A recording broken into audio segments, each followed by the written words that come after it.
A fenomenologia do espírito e a ciência da lógica constituem duas das obras mais importantes da filosofia, tanto pelo objeto do que tratam como pela inovação da forma. A fenomenologia, ela é a sequência das formas que o espírito se apresenta, desde a mais básica concepção de sujeito e objeto até a perfeita consumação entre elas. E a ciência da lógica parte desse pressuposto para estabelecer uma nova metafísica e assim sedimentar o conhecimento humano em formas mais firmes. A fenomenologia foi concebida dentro do debate do idealismo alemão, que foram sequências de discussões entre filósofos que se seguiram à leitura da crítica da razão pura do Kant, das suas consequentes implicações. Hegel, que é o autor dessa obra, foi grande amigo de Schelling, um proeminente filósofo que era companheiro dele, mas que nessa obra se marcou a ruptura entre os dois. Pois o que o Schelling fazia era como que o idealismo mais voltado para a natureza, concebendo o sujeito como uma mera fantasia, ou como a parte não essencial do todo. É o que se chama depois de idealismo subjetivo, de idealismo objetivo. Uma forma de conceber esses movimentos é tratar Kant como idealismo puro e simples, ou idealismo transcendental.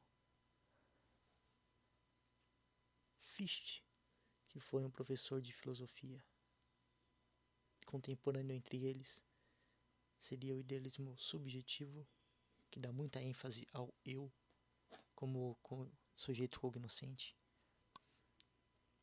Em seguida nós temos Schelling, que apesar de ser mais novo que Hegel, ele era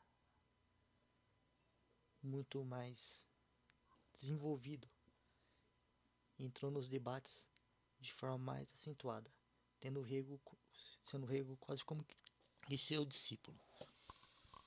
E ele era, como já dissemos, o representante do idealismo objetivo, que até mesmo pela influência do romantismo, essa apreciação da natureza é como uma filosofia que melhor é a cara do romantismo.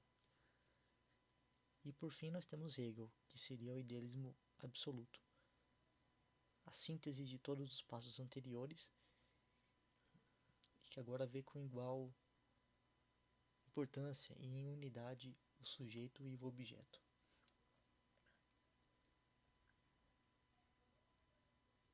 Falando um pouco agora da ciência da lógica,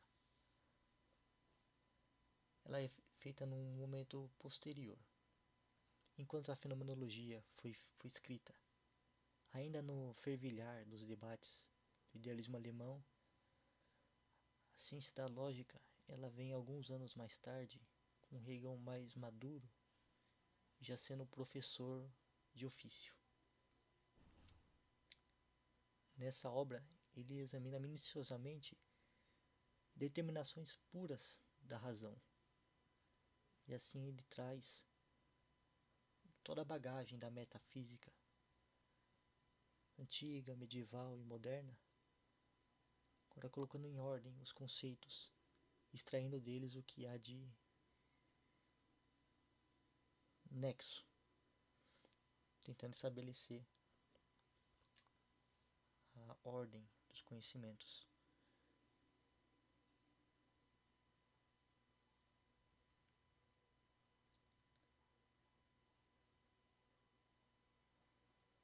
Falando um pouco do Hegel em si,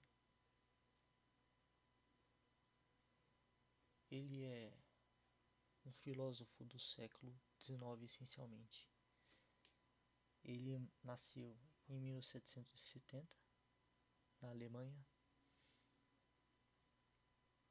Teve estudos normais do colégio, depois ele entrou no seminário e tentou a vida como preceptor de famílias ricas, para famílias ricas. Mas o substancial da atividade dele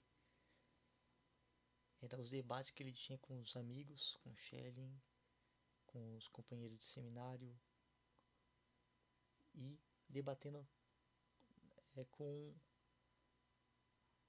as formulações que as pessoas elas davam nos jornais, que era uma época de muita efervescência cultural, e ele entrou nesse debate, tratando principalmente de assuntos relativos à política, mas também sobre a religião, sobre as artes. E esse início de sua carreira era essencialmente teológica. Ele observava tudo sob o prisma do protestantismo. Esse era o carro-chefe das reflexões dele.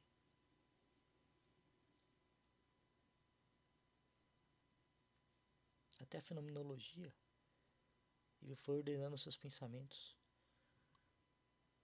vendo o desenrolar da Revolução Francesa, tratando ela como mais um momento do processo histórico que ele já vinha formulando em sua mente, e vendo todo esse processo como necessário. E é o que ele expõe na fenomenologia do espírito. Mais tarde, ele vai se tornar um professor de que diremos o ensino médio e posteriormente da universidade, sendo reitor. Ele vai se fundamentando, se estabelecendo como um filósofo renomado e vai escrevendo sobre cada vez mais coisas, formando um verdadeiro arcabouço de ideias. Além da fenomenologia e da ciência da lógica,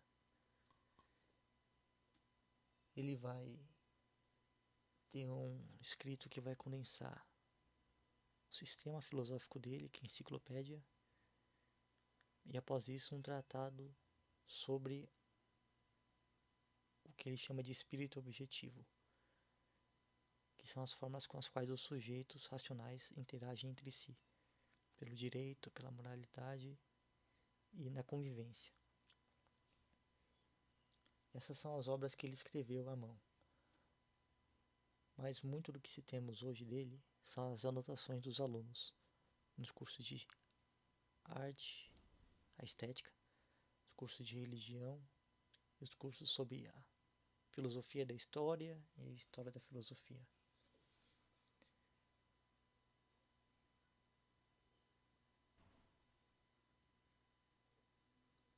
O Schelling, ele foi um filósofo que teve bastante atividade até a época que o Hegel publicou a Fenomenologia do Espírito, mas ele depois disso ele viveu em hiato.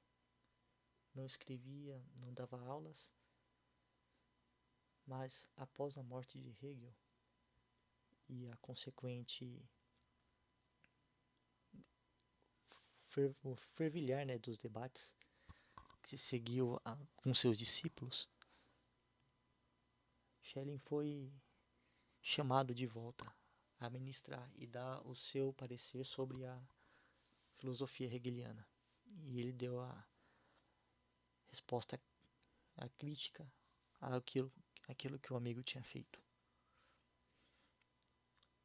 Posteriormente a isso, não concomitantemente a isso, os discípulos de Hegel formaram as mais diversas teorias sobre história, sobre religião,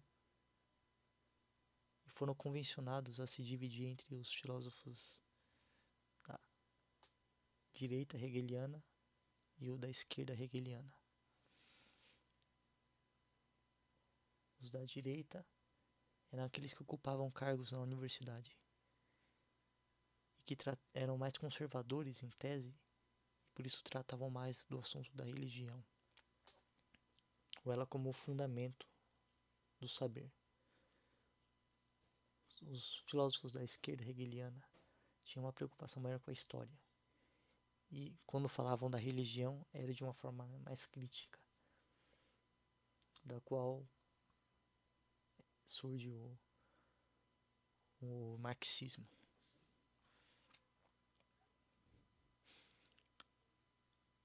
Nos próximos vídeos eu vou tentar fazer uma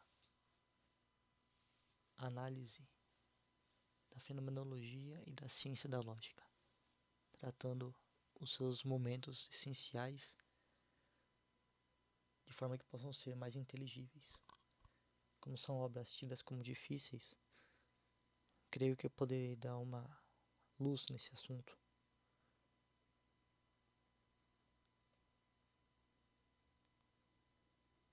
Obrigado pela atenção.